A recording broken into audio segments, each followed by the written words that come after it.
Everyone, இன்றைக்கி நம்ம கடகடன்னு ஒரு செம்மையான லஞ்ச் ப்ரிப்ரேஷன் தான் வந்து பண்ண போகிறோம். சிக்கன் லேயர் பிரியாணி அப்படின்னு சொல்லி ரெசிபி வந்து இன்றைக்கி நான் செஞ்சு காட்ட போகிறேன். இன்றைக்கி எங்கள் வீட்டில் லஞ்ச் ஸ்பெஷல் இது தான். அண்ட் அதுக்கு வந்து தேவையான ஆனியன், தக்காளி எல்லாத்தையும் நம்ம வந்து கட் பண்ணி ரெடி பண்ணிக்க போகிறோம். அண்ட் இந்த லேயர் பிரியாணி செய்கிறது வந்து பார்த்திங்கன்னா, நம்ம ஒயிட் ரைஸ் வந்து தனியாக வடித்து அதுக்கப்புறமா நம்ம சிக்கன் மசாலாவோட இதை வந்து நம்ம சேர்க்க போகிறோம். ஸோ பிரியாணிக்கான மசாலா நம்ம ரெடி பண்ணதுக்கப்புறமா தான் நம்ம ரைஸை வந்து சேர்ப்போம். நம்ம நிறைய பிரியாணி வீடியோஸ் வந்து நான் போட்டிருக்கேன். அதிலெல்லாம் வந்து பார்த்திங்கன்னா நம்ம அந்த மசாலாவோடையே உங்களுக்கு வந்து நம்ம அரிசியை போட்டு அப்படி தம் பண்ணுற மாதிரி இருக்கும். இது கொஞ்சம் டிஃப்ரெண்ட்டாக, இந்த ஹைதராபாத் ஸ்டைலி கொஞ்சம் டிஃப்ரெண்ட்டாக லேயர்ஸ் மாதிரி நான் வந்து ட்ரை பண்ணியிருக்கேன். டேஸ்ட் வைஸ் பார்க்கும்போது ரொம்ப பர்ஃபெக்டாக இருந்துச்சு. அண்ட் இதுக்கு வந்து தேவையான ஐட்டம் ஒரு 1/2 கிலோ சிக்கனுக்கான குவான்டிட்டி சொல்கிறேன். அதுக்கு ஒரு 3 மீடியம் வெங்காயம் எடுத்துக்கோங்க, 3 மீடியம் தக்காளி எடுத்துக்கோங்க. முதல்ல வந்து நம்ம பேனில் ஆயில் ஆட் பண்ணிவிட்டு வெங்காயம் மட்டும் நம்ம நல்லா வதக்கியிருக்கோம். அந்த வெங்காயத்துக்கு வந்து நம்ம கரம் மசாலா எதுவுமே போடலை.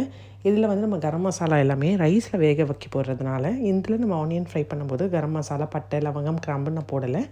ஏன்னா நம்ம வந்து மசாலா வந்து ஒன்று யூஸ் பண்ண போகிறோம். அந்த மசாலாலேயே உங்களுக்கு அந்த பட்டை, கிராம்பு, லவங்கம் எல்லாமே கலந்து உங்களுக்கு இருக்கிறதுனால நமக்கு வந்து அந்த மசாலாவில் இருக்கிற அந்த கரம் மசாலாவே போதுமானதாக இருக்கும். அதனால் நம்ம அதுலேயே வந்து நம்ம ஆட் பண்ணிக்க போகிறோம். வெங்காயம் வந்து நம்ம எப்போவுமே பிரியாணிக்கு நல்லா ஃப்ரையாக வறுக்கிற மாதிரி தான் இதுக்கும் நம்ம வறுக்கணும்.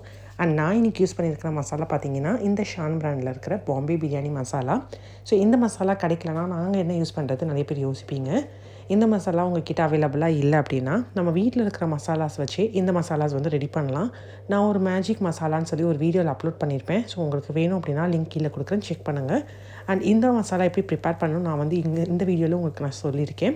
அண்ட் இந்த மசாலா ப்ரிப்பேர் பண்ணுறதுக்கு பார்த்திங்கன்னா வீட்டில் நம்மக்கிட்ட சில்லி பவுடர் இருக்கும். அண்ட் அதே மாதிரி தனியா பவுடர் இருக்கும். தென் நம்மக்கிட்ட கரம் மசாலா, பட்டை, கிராம்பு, ஏலக்காய், லவங்கம் எல்லாமே இருக்கும். ஸோ ஒரு 2 ஸ்பூன் அளவுக்கு சில்லி பவுடர் போட்டுக்கோங்க, 1/2 ஸ்பூன் அளவுக்கு கரம் மசாலா போட்டுக்கோங்க. அதுக்கப்புறமா பார்த்திங்கன்னா 1/2 ஸ்பூன் அளவுக்கு நம்ம தனியா பவுடர் போட்டுக்கோங்க. பட்டை 2 பீஸ், கிராம்பு 2 பீஸ், லவங்கம் 2 பீஸ், பிரியாணி எல்லாம் 2 பீஸ், அதுக்கப்புறம் ஸ்டார் அனீஸ். இது எல்லாத்தையும் போட்டு நல்லா மிக்ஸ் பண்ணிவிட்டு அதில் இருக்கிற நம்ம மசாலா சேர்க்கணும் அப்படின்னா அதே மாதிரி பாம்பே பிரியாணி மசாலா ரெடி ஆகிடும். இதுக்கான கரெக்டான டீட்டெயில்ஸ் எல்லாமே டிஸ்கிரிப்ஷனில் கொடுக்குறேன், அதையும் செக் பண்ணிக்கோங்க.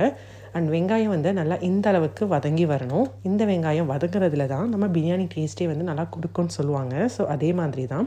அண்ட் இதுக்கு வந்து இஞ்சி பூண்டு பேஸ்ட் வந்து ஒரு 2 ஸ்பூன் கிட்ட சேர்த்துக்கோங்க. நல்லா வந்து உங்களுக்கு 2-3 ஸ்பூன் வேணும் அப்படின்னா கூட நீங்கள் தாராளமாக சேர்த்துக்கலாம். அண்ட் இதுக்கப்புறமா வந்து பார்த்திங்கன்னா நம்ம வதக்கியிருக்கோம். அண்ட் இப்போது தக்காளி, ஸோ மீடியமாக நம்ம கட் பண்ணி வச்சுருக்கிற இந்த 3 தக்காளியை வந்து ஆட் பண்ணிக்கோங்க. இதையும் நல்லா வந்து நம்ம ஃப்ரை பண்ணிட போகிறோம். அண்ட் இந்த ஸ்டேஜில் வந்து பார்த்திங்கன்னா நம்ம எப்போவுமே மற்ற பிரியாணி செய்யும்போது ஆனியன் எல்லாம் வதங்கினதுக்கப்புறமா நம்ம மட்டன், சிக்கன் ஆட் பண்ணுவோம். பட் இதுக்கு வந்து நான் தக்காளி ஆட் பண்ணிவிட்டு தக்காளிக்கு அப்புறமா புதினா ஆட் பண்ணியிருக்கேன். அதுக்கப்புறமா நம்ம கொஞ்சம் தக்காளி நல்லா சாஃப்ட் கன்சிஸ்டன்சியில் வந்ததுக்கப்புறம் தான் நம்ம வந்து நான்வெஜ் ஆட் பண்ண போகிறோம். நீங்கள் சிக்கனில் செஞ்சீங்கன்னா சிக்கன் எடுத்துக்கோங்க. மட்டன் அப்படின்னா நீங்கள் மட்டன் வந்து ஒரு குக்கரில் வந்து 2 விசில் போட்டு நீங்கள் வந்து சேர்த்துக்கோங்க. இன்றைக்கி வந்து நம்ம சிக்கனில் செய்கிறதுனால நம்ம சிக்கன் அப்படியே வந்து போட்டுற போகிறோம். அந்த தக்காளி நல்லா சாஃப்டாக வதங்கி வரதுக்கு கொஞ்சம் 1/2 ஸ்பூன் அளவுக்கு நம்ம உப்பு போட்டுக்கலாம். நம்ம உப்பு வந்து ரைஸ் பாயில் பண்ணும்போதும் நம்ம உப்பு ஆட் பண்ணுவோம். அதனால் உப்பு வந்து கொஞ்சம் பார்த்து நீங்கள் ஆட் பண்ணிக்கோங்க. அந்த சைடில் பார்த்திங்கன்னா நம்ம 1/2 கிலோக்கான தேவையான ரைஸ் வந்து நான் எடுத்து ஒரு 10 மினிட்ஸ் வந்து ஊற வச்சு அதுக்கப்புறமா இப்போ நம்ம அதை வேக வைக்க போகிறோம். அண்ட் இது கூட புதினா வந்து கொஞ்சம் கையளவுக்கு சேர்த்துக்கோங்க. அதுக்கப்புறமா கரம் மசாலா 2 பீஸ் வந்து நம்ம லவங்கம், குட்டி வந்து பிரியாணி லீஃப் எல்லாத்தையும் வந்து நம்ம போட்டு உப்பு ஆட் பண்ணிவிட்டு நார்மலாக நம்ம ரைஸ் வந்து வேக வைக்கிற மாதிரி தான் வேக வைக்க போகிறோம். பட் இதில் வந்து கன்சிஸ்டன்சி பார்த்திங்கன்னா உங்களுக்கு 90% தான் வந்து ரைஸ் வெந்திருக்கணும். கம்ப்ளீட்டாக நீங்கள் 100% ரைஸ் வேக வச்சிட்டிங்க அப்படின்னா நம்ம இதிலேருந்து இதில் ட்ரான்ஸ்ஃபர் பண்ணும்போது உங்களுக்கு அங்கேயும் நம்ம தம் போடுவோம். அந்த நேரத்தில் உங்களுக்கு கண்டிப்பாக அந்த ரைஸ் வந்து குழஞ்சி வரதுக்கு சான்ஸ் இருக்குது. ஸோ மேக்ஸிமம் வந்து 85 இல்லைனா 90 இதுக்குள்ளேயே வந்து கன்சிஸ்டன்சியில் நம்ம ரைஸை வந்து வேக வச்சு எடுத்துக்க போகிறோம். ஸோ இது நல்லா வெந்து வரட்டும். எந்த கன்சிஸ்டன்சியில் உங்களுக்கு ரைஸ் அண்ட் தென் மசாலாஸ்லாம் இருக்கணும் அப்படின்னு சொல்லி நான் வந்து உங்களுக்கு காமிக்கிறேன்.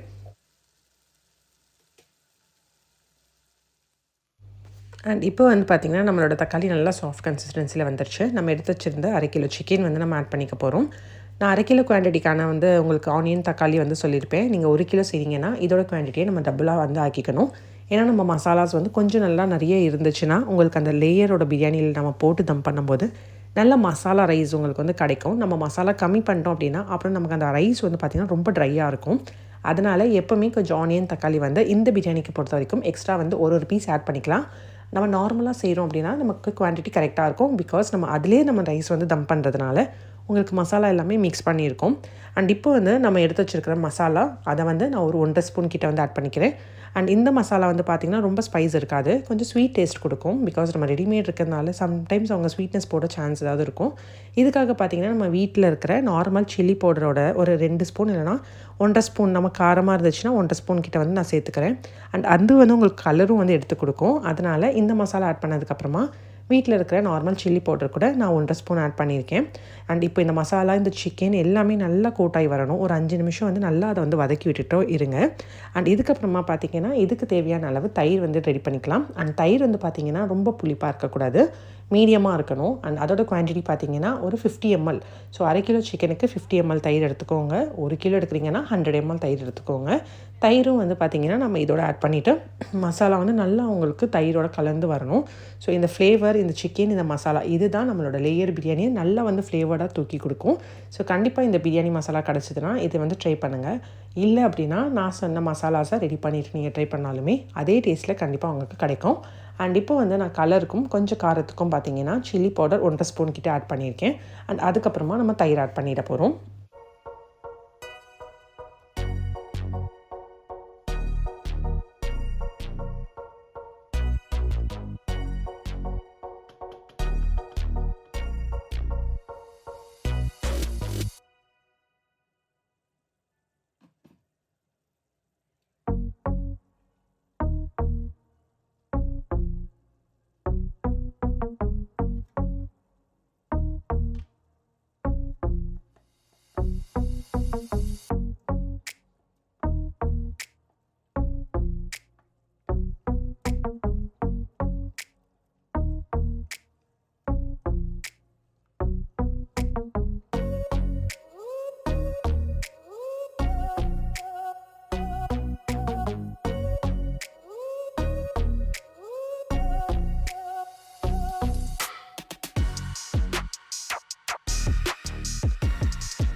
லிட்டை வச்சு கவர் பண்ணிவிட்டு டிஸ்டர்ப் பண்ண வேண்டாம். நம்ம இந்த சைடில் ரைஸ் வச்சோம். ஸோ ரைஸ் வந்து எந்த கன்சிஸ்டன்சியில் ரெடியாக இருக்குது அப்படின்னு சொல்லி நம்ம ஒரு மிக்ஸ் கொடுத்துட்டு பார்த்துடலாம். ரைஸ் வந்து வேகும்போது நடுவில் ரொம்ப வந்து நம்ம போட்டு மிக்ஸ் பண்ணிக்கிட்டே இருந்தோம்னா அந்த ரைஸ் வந்து உடையிரும். அதனால் நம்ம ஒரு மிக்ஸ் இல்லைனா 2 மிக்ஸ் மட்டும் பண்ணால் போதும். அண்ட் இப்போ வந்து நம்ம ரைஸ் வந்து நல்லா வெந்துருச்சு. இதை வந்து நம்ம நல்லா வடித்து தண்ணியெல்லாம் ஃபில்டர் பண்ணி ரெடி பண்ண போகிறோம். ஸோ ரைஸோட கன்சிஸ்டன்சி பாருங்கள், நான் எடுத்து வந்து உங்களுக்கு காட்டுறேன். நான் உங்களுக்கு ரைஸ் வந்து காட்டும்போது உங்களுக்கு நல்லா தெரியும். ஸோ 90% தான் நான் ரைஸ் வந்து வேக வச்சு எடுத்துருக்கேன்.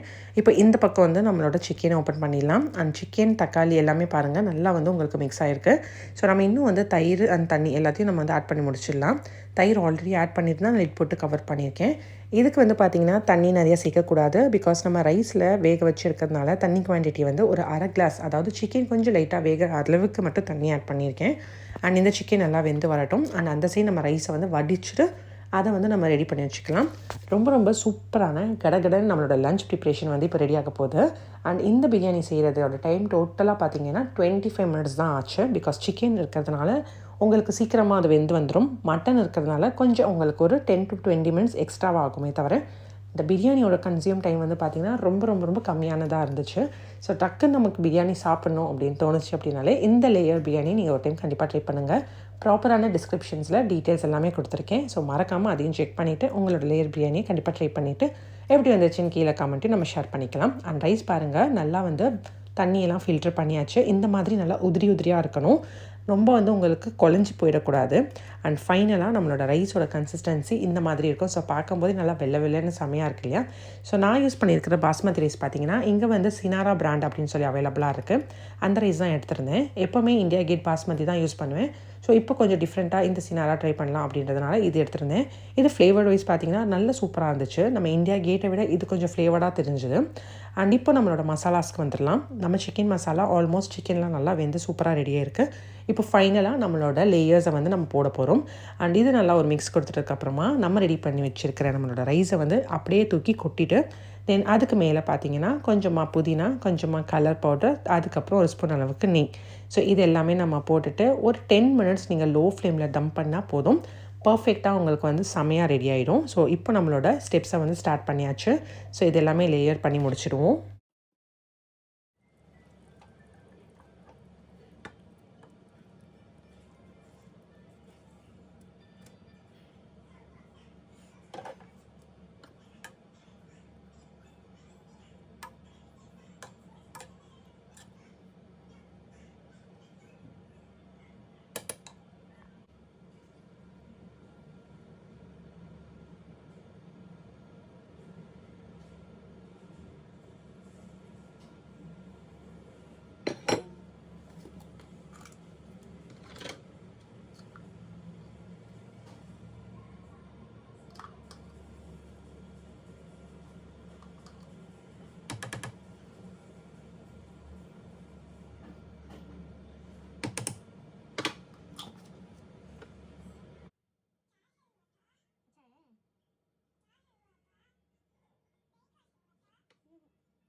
A few moments later.